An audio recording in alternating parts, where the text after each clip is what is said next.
Hello everyone, welcome back to my new blog. कैसे हैं आप सभी? उम्मीद कर रही हूँ आप सभी बहुत अच्छे होंगे। और आप ये जो वीडियो देख रहे हैं ना, ये होलिका दहन वाली वीडियो है। तो जैसा कि आपको पता है, मैं काम इस बार धीरे धीरे ही कर रही थी, लेकिन किया मैंने सब कुछ है। मतलब जो भी हर बार मैं बनाती थी, लगभग वो सारी चीज़ें मैंने बनाई हैं कैसे कैसे करके। तो ये ना मैंने चावल भिगा रखे थे। इसको भिगाए हुए मुझे एक दिन पहले ही मैंने भिगाया था, और इसको ज़्यादा देर भिगाने की ज़रूरत नहीं पड़ती। 2 से ढाई 3 घंटे में ये अच्छे फूल जाते हैं और उसके बाद ये नमकीन बनती है। लेकिन उसके एक दिन पहले फिर मुझे मौका नहीं मिला, तो मैं नहीं बना पाई थी। इसको मैंने धुल करके फ्रिज में रख दिया था। कच्चे चावल थे, उनको धो करके भिगा करके, और फ्रिज में रखने से पहले मैंने उसको 3-4 पानी से वॉश कर दिया था, और पानी सारा ही निकाल के उसको मैंने फ्रिज में रख दिया था। और ये होलिका दहन वाले दिन मॉर्निंग में ही मैंने इसको पीस लिया है। अच्छा, यहाँ पे बन रही है चावल की नमकीन। तो ये नमकीन ना बड़ी इजी होती है, लेकिन थोड़ा सा टाइम टेकिंग इसका प्रोसेस होता है, और थोड़ा सा कंसिस्टेंसी का आपको ध्यान देना होता है, तो ये अच्छी बन जाती है। और हर बार होली में मैं बनाती हूँ। कई बार इस तरह से पीस के बनाती हूँ, कई बार कुकर में चावल रख करके भी बना लेती हूँ। तो वो मैं आपको कभी दिखाऊंगी जब बनाऊंगी तब। फिलहाल यहाँ पे देखिए, जितने भी चावल थे उनको ना थोड़ा थोड़ा सा पानी डाल करके मैंने खूब अच्छी तरह से पीस लिया। और बिल्कुल महीन आपको पीसना है, दरदरा नहीं होना चाहिए, और महीन पीसना है। तभी मैं कह रही हूँ कि पानी इसमें थोड़ा सा कम डाल के आपको पीसना होगा, क्योंकि बाद में हमको इसमें ना बहुत सारे पानी की ज़रूरत होगी। लेकिन जब पीसते समय आप इसमें ज़्यादा पानी डाल दोगे ना, तो वो अच्छे से पीसते नहीं हैं, फिर दरदरे से रह जाते हैं। और इसको बनाने के लिए कोई बहुत बड़ा सा बर्तन चाहिए होता है, क्योंकि इसमें चावल से समझिए 5 से 6 गुना ज़्यादा पानी की ज़रूरत होती है। तो ये देखिए कितना पतला मैंने इसको किया है, आप देख रहे होंगे। और फिर भी ये देखिए, ये पिसे हुए चावल सारे नीचे ही हैं। तो इतना नहीं, ये कढ़ाई मुझे लगता है ये मेरी 5 से 6 लीटर की कढ़ाई होगी, या उससे भी बड़ी होगी। ये पिछली बार दिवाली में मैंने लिया था कि कभी इकट्ठा कोई चीज़ करूं, जैसे कुछ फेस्टिवल हो या घर पे किसी का गेट टुगेदर हो, तो उसमें यूज़ करने के लिए। तो दिवाली में ये कढ़ाई मैं निकाल लेती हूँ, बेसिकली ये नमकीन बनाने के लिए ही। और इसमें देखिए और भी बहुत सारा पानी मैंने डाल दिया है। जैसे दूध होता है ना, दूध जैसी कंसिस्टेंसी हो जानी चाहिए, इतना आपको ध्यान रखना है, क्योंकि चावल बहुत गाढ़े हो जाएंगे पकने के बाद। चावल बहुत सारा पानी एब्जॉर्ब कर लेते हैं, पिसे हुए हैं, तो इसलिए। और बहुत गाढ़ा हो जाएगा तो आप इसकी नमकीन बना नहीं पाओगे। तो इस तरह से जितना पतला आप देख रहे हैं ना, इतना पतला आपको इसको कर लेना है। और उसके बाद फ्लेम पे रखने के बाद आपको इसको लगातार कंटिन्यू चलाना है। बीच में एक आधी मिनट के लिए आप छोड़ सकते हो, लेकिन तब आपको ना फ्लेम लो रखनी होगी। और यहाँ पे पानी मुझे अभी भी कम लग रहा था, तो मैंने इसमें और ज़्यादा डाल दिया है। और अब ये कंसिस्टेंसी बिल्कुल ही परफेक्ट है। और हाई फ्लेम करके इसको लगातार मैं चला रही हूँ। लगातार चलाते हुए आपको पकाना है। तो 15 से 20 मिनट का टाइम लगता है, डिपेंड करता है कि क्वांटिटी आपने कितनी ले रखी है चावल की और पानी की, और आपका जो बर्तन है वो कैसा है। हाँ, और बर्तन आप जो भी लोगे ना इस वाले नमकीन में ये बनाने के लिए, तो उसका तला ना मोटा ही होना चाहिए, नहीं तो ये बहुत जल्दी नीचे से पकड़ लेता है और एक जला जला सा फ्लेवर आने लगता है। और इसमें मैंने डाला है जीरा, खूब सारा जीरा डाला है, और नमक डाला है। नमक आपको हल्का ही डालना है, जैसे कि मैंने पापड़ में भी आपको बताया था कि जो चीज़ें हम सुखा करके रखते हैं और बाद में उसको फ्राई करके कंज्यूम करते हैं ना, उसमें अपने आप ही नमक ज़्यादा लगने लग जाता है। तो इनिशियल स्टेज पे आपको थोड़ा सा कम नमक ही डालना होता है। तो थोड़ा सा नमक, मतलब आप इसको थोड़ा सा टेस्ट कर लो ना, तो बहुत जरा सा नमकीन ये लगना चाहिए, बिल्कुल ऐसा नहीं कि मुंह में नमक नमक सा फ्लेवर आए। और उसके बाद मैंने इसमें रिफ़ाइंड डाल दिया है थोड़ा सा, आप चाहो तो देसी घी भी डाल सकते हो। तो रिफ़ाइंड मैंने डाल दिया है, नमक डाल दिया है, जीरा, और थोड़ा सा ना काली मिर्ची का पाउडर भी यहीं पर डालना है। अगर आपके पास काली मिर्च कुटी हुई हो तो अच्छी बात है, नहीं तो आप फ्रेशली पाउंड करके इसमें डाल सकते हैं। और मैं तो फ़िलहाल इसमें यही डालती हूँ कुछ, क्योंकि मुझे ये नमकीन ना ऐसे वाइट से ही अच्छी लगती है। बहुत सारे लोग थोड़ा सा हल्दी वगैरह भी डालते हैं, लेकिन मैं नहीं डालती हूँ। अगर ये वाली बनाती हूँ, तो कुकर में बनाने वाली बनाती हूँ, तो उसमें फिर मैं लाल मिर्च हल्दी वगैरह भी डालती हूँ। तो यहाँ पे अब मैंने आपको बता दिया कि मैंने जीरा डाला है, नमक डाला है, और काली मिर्ची का थोड़ा सा पाउडर डाला है। और ये सारी चीज़ें डालने के बाद मैं इसको लगातार देखिए चला रही हूँ, छोड़ना नहीं है आपको बिल्कुल भी। छोड़ के अगर आप जा रहे हो तो ज़्यादा से ज़्यादा 25-30 सेकंड के लिए ही आप छोड़ सकते हैं, नहीं तो ये पूरा ना नीचे बैठ चावल पक जाएगा और एकदम मोटा सा गट्ठे जैसा ये बना लेगा, फिर आप इसको चला नहीं पाओगे। और अभी ही देखिए थोड़े थोड़े से चावल जो पक रहे हैं ना नीचे से, वो गाढ़े होते जा रहे हैं। तो थोड़ी देर में अभी आपको दिखेगा कि इसकी कंसिस्टेंसी कैसी हो जाएगी और कब आपको इसको उतारना है। तो यहाँ पे देखिए चलाते चलाते ना ये इतना गाढ़ा हो चुका है, लेकिन हमें अभी इसको थोड़ा सा और गाढ़ा करना है। और इतना होने में ना 15 मिनट लगे हैं, 15 से 16 मिनट लगातार हाई फ्लेम पे। और जब ये थोड़ा सा गाढ़ा हो जाता है ना तो हाथ तो ये ना काफ़ी चिपकने लग जाता है, हैवी हो जाता है और ना हाथ में दर्द हो जाता है। तो बहुत देर से मैं इसको लगातार चला रही थी, तो यहाँ पे मेरे हाथ में थोड़ा सा दर्द हो गया था। तो फिर आरोग्य के पापा यहाँ पे चला रहे हैं क्योंकि आपको छोड़ना नहीं है। और ये देखिए ये कंसिस्टेंसी आ गई है, ये पहले वाली से थोड़ी सी गाढ़ी हो गई है। तो इस पर आप इसको उतार लो, क्योंकि गरम गरम तो आप इसको बना नहीं पाओगे। जिस प्रोसेस से इसको बनाना है थोड़ा सा ठंडा ही करना पड़ेगा आपको। और ठंडा जैसे जैसे ये होता जाएगा ये बहुत गाढ़ा होता जाएगा। तो इसलिए मैं आपको कह रही हूँ कि आप उसी कंसिस्टेंसी पे उसको उतार लीजिएगा। और उसके बाद आपके पास रिफाइंड की, नमक की, दूध की कोई सी भी मतलब टाइट सी पन्नी हो ना, तो उसमें आप ठंडा कर करके थोड़ा थोड़ा सा डाल लीजिए। और डालने के बाद इस तरह से कुरकुरे जैसा भी आप इसको बना सकते हैं।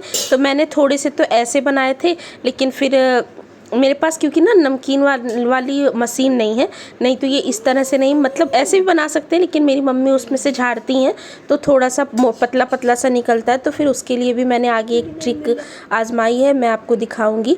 और ये ना नमकीन झाड़ने में ही बहुत ज़्यादा टाइम लग जाता है, क्योंकि थोड़ा थोड़ा ही आप भर पाते हैं, गर्म होता है। बिल्कुल ठंडा अगर कर देंगे तो आप कर नहीं पाओगे। और यहाँ पे आरोग्य के पापा सब लोग ही छत पे आ गए थे, तो यहाँ पे अभी आजकल मौसम थोड़ा सा अच्छा हो गया ना, तो फूल भी खिलने लग गए हैं। तो बस वही आपको सब लोग दिखा रहे हैं।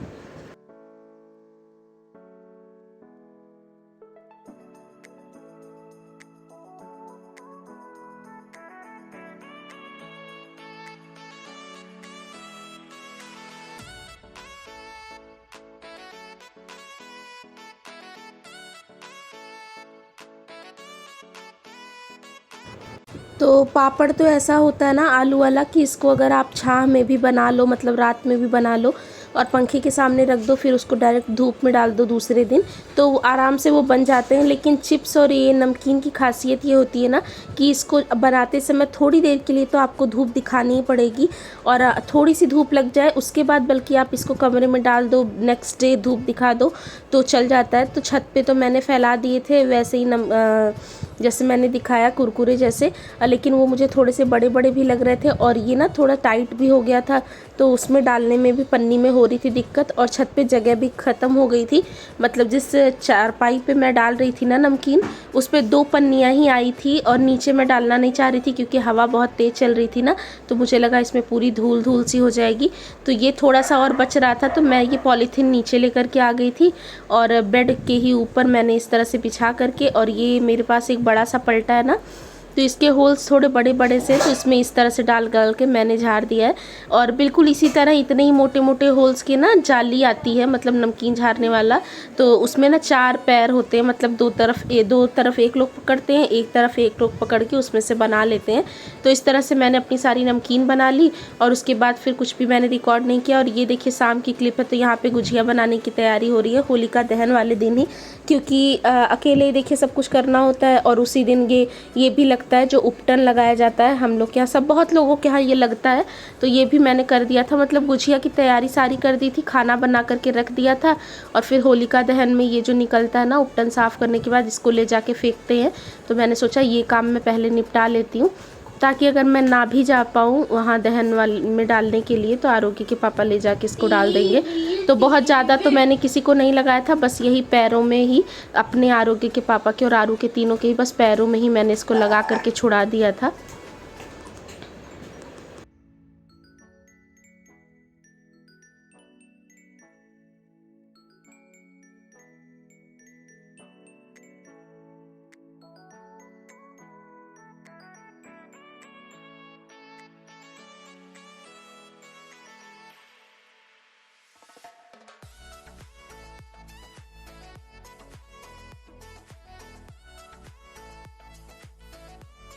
और उसके बाद देखिए मैंने ना कुछ रिकॉर्ड नहीं किया, रात में फिर गुजिया हमने बना ली थी मिल करके, और ना बिल्कुल हिम्मत नहीं होती, बहुत रात हो गई थी गुजिया बनाते बनाते, हमें 1:30-2 बज गए थे और वीडियो रिकॉर्ड करने का बिल्कुल भी याद नहीं रहा। तो थोड़ा बहुत मैंने बना लिया था, थोड़े से मसाला मतलब जो गुजिया के लिए रखते हैं उसको मैंने रख दिया है, फिर जब ख़त्म हो जाएगी तब मैं दोबारा से आटा गूँध के बना लूँगी, क्योंकि हम कुछ ही लोग हैं तो इतना ज़्यादा खाते नहीं, और गुजिया ना खोए वाली जल्दी से ख़राब हो जाती है। और ये है देखिए नेक्स्ट डे मॉर्निंग, मतलब होली वाला ही दिन है। तो सुबह मैं 6 बजे ही उठ गई थी, क्योंकि होली वाले दिन ग्रहण भी लग रहा था और ग्रहण में खाना वाना कुछ इस तरह से बनाना नहीं था। तो फिर मैंने ना सुबह सुबह ही तैयारी शुरू कर दी थी। मैंने कहा खाना बना करके नहा के पूजा वगैरह कर लूँगी, तो साफ़ सफाई तो होती रहेगी। तो यहाँ पे पनीर की सब्ज़ी बना रही हूँ मैं। सोचा तो था मैंने कि मैं शाही पनीर बनाऊँगी, लेकिन मुझे ना बाकी झाड़ू वाड़ू लगाते हुए इतना टाइम हो गया कि फिर सिंपल ही मटर पनीर मैं बनाने लग गई। तो प्याज, टमाटर, मिर्ची, अदरक, लहसुन सब कुछ ही मैंने एक साथ ही मिक्सर ग्राइंडर जार में डाल करके पीस लिया है अच्छी तरह से। और सब्ज़ी जल्दी बनानी होती है तो किसी भी चीज़ की सब्ज़ी मैं कुकर में ही बनाना प्रेफर करती हूँ। तो यहाँ पे कुकर में ले लिया है मैंने, सरसों का तेल डाला है, उसमें थोड़ा सा जीरा, तेज़पत्ता और इसके अलावा आपके पास जो भी खड़े गरम मसाले हों, जैसे काली मिर्च, दालचीनी और स्टार एनेसेस, जो भी आपको जिसका फ्लेवर अच्छा लगता है वो आप डाल सकते हो। मैंने फ़िलहाल इसमें जीरा और तेज़पत्ता ही डाला है। और यहाँ पे जो मसाला मैंने पीस करके रखा था प्याज टमाटर वाला, वो सारा एक साथ ही इसमें डाल दिया है। और कई बार ये इस तरह से सब्ज़ी मैंने आपके साथ शेयर की है। बिल्कुल ही सिंपल वेरिएंट है, जब आपको कुछ नहीं समझ में आता तो आप इस तरह से बिल्कुल जल्दी जल्दी बना सकते हैं। बहुत जल्दी बन जाता है, बहुत ईजिली बन जाता है। और पता है मेरा जो ये ट्राईपॉड है ना, जिसमें लगा करके मैं अपनी वीडियो शूट करती हूँ, वो थोड़ा सा ख़राब हो गया है। मतलब वो एक फ़िक्स जगह पे ही स्टैंड होता है, उससे नीचे ऊपर अगर आप करना चाहो तो वो नहीं होता। तो मैं देख रही हूँ एक मुझे ट्राईपॉड भी लेना ही पड़ेगा। और मसाला थोड़ा सा भून लिया था। भूनने के बाद मैंने इसमें वही बेसिक से मसाले डाले हैं, जैसे हल्दी, मिर्ची, धनिया का पाउडर और सब्जी मसाला डाला है। तो मिर्ची का पाउडर शायद नहीं डाला आज, क्योंकि मेरे पास था नहीं। और सारे मसाले डालने के बाद इसको मैं अच्छी तरह से भून लूँगी।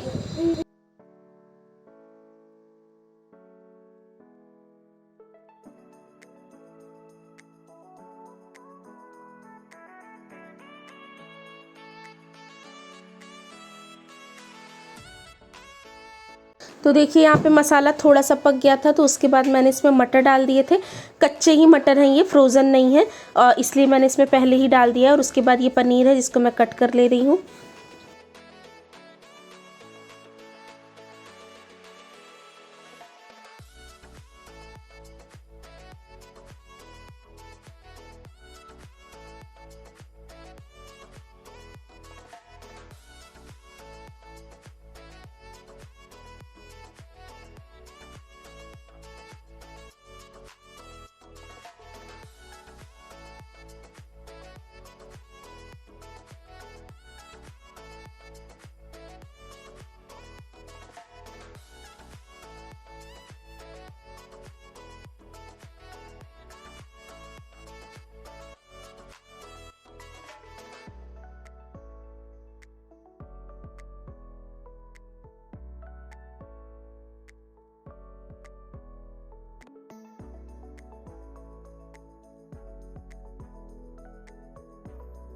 और यहाँ पे मसाला बीच बीच में भून भून के आपको अच्छी तरह से पका लेना है। मसाले में से तेल थोड़ा सा लूज़ आउट हो जाएगा तो मसाला पक जाता है। लेकिन आजकल मेरी सब्जियों में से तेल थोड़ा सा कम ही लूज़ आउट होता है, क्योंकि मैं कम ही डाल रही हूँ। थोड़ा सा तेल वगैरह का, चीनी वगैरह का कंजप्शन मैंने कम कर दिया है। और यहाँ पे उसके बाद पनीर डाल दिया। आप चाहो तो पनीर को फ्राई करके भी डाल सकते हो, लेकिन मटर पनीर में मैं कई बार नहीं फ्राई करती हूँ। बहुत रेयर ही ऐसा होता है जब मैं फ्राई करके डालती हूँ। ऐसे अच्छा लगता है मुझे, सॉफ्ट रहते हैं पनीर, नहीं तो उस तरह से ना थोड़े से च्यूई से हो जाते हैं। और उसके बाद आप अपने डिज़ायर के हिसाब से इसमें पानी डाल दीजिए जितना आपको चाहिए। और कुकर में तो वैसे भी पानी थोड़ा सा कम ही एब्जॉर्ब करती हैं सब्जियां, लेकिन पनीर की सब्ज़ी ऐसी होती है कि बनाने के बाद जब ये ठंडी होती है ना, तो थोड़ा सा और थिक हो ही जाती है। तो उस हिसाब से आप, खैर चावल मैं नहीं बनाने वाली हूँ, मैं पूरियाँ ही बनाऊँगी इसके साथ। तो बस उसी लिए मैंने जो है इसमें थोड़ा अपने हिसाब से पानी डाल दिया है। और उस बाद में नमक वगैरह एडजस्ट करके आप इसमें बस एक सीटी लगा लो, एक या दो सीटियाँ लगा लो। मैंने तो एक ही लगा ली थी और उसमें ये सब्ज़ी बिल्कुल आराम से डन हो जाती है, क्योंकि पनीर पकाना नहीं है, मसाला पका ही लिया है। बस मटर और पानी में ही थोड़ी सी भाप सी लगनी है। मटर भी ताज़े ही हैं तो जल्दी अच्छे से पक जाते हैं बस। और उसके बाद आटा गूँध के मैं पूरियाँ वगैरह सेक करके इकट्ठा ही रख लूँगी।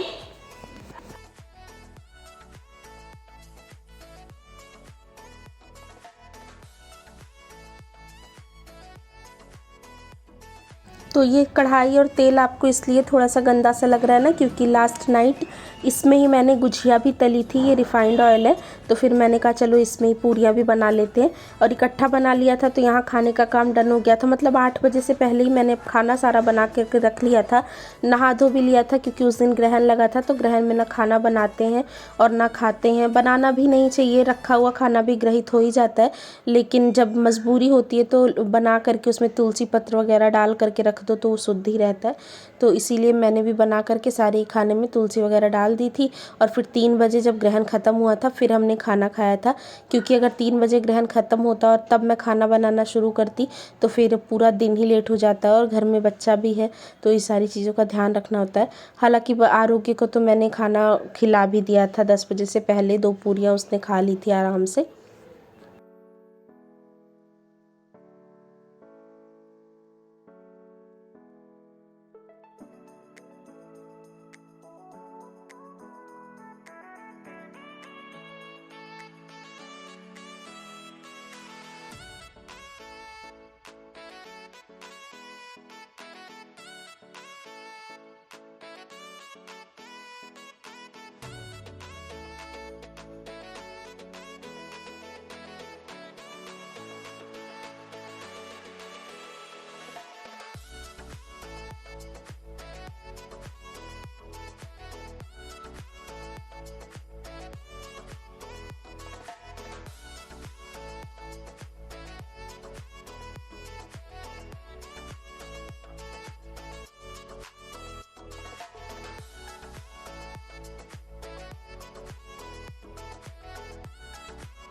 और यहाँ पे देखिए आरू होली खेल रहा था, कुछ देर हम लोग भी छत पे थे, हमने भी खेली। मतलब क्या, मैं तो पानी वाली खेलती ही नहीं हूँ, गुलाल से थोड़ा देर किया। उसके बाद आरू अपना, ये बगल वाले बच्चे थे ना, वो इसके ऊपर फेंक रहे थे बलून पानी भर भर के, और ये भी अपनी पिचकारी से ले जाके उनके साथ खेल रहा था। बहुत देर तो ये अपने पापा के साथ भी खेल रहा था, लेकिन वही है, बच्चों का मन भरता नहीं तो वो अभी भी खेल ही रहा है। और बस इसी के साथ मैं आ गई हूँ इस वीडियो के एंड पे। उम्मीद करती हूँ वीडियो आपको पसंद आई होगी। पसंद आई हो तो लाइक करिएगा, चैनल पे नए हैं तो सब्सक्राइब करिएगा। मैं मिलूंगी आपसे जल्द ही एक न्यू व्लॉग में। जब तक के लिए take care and bye bye.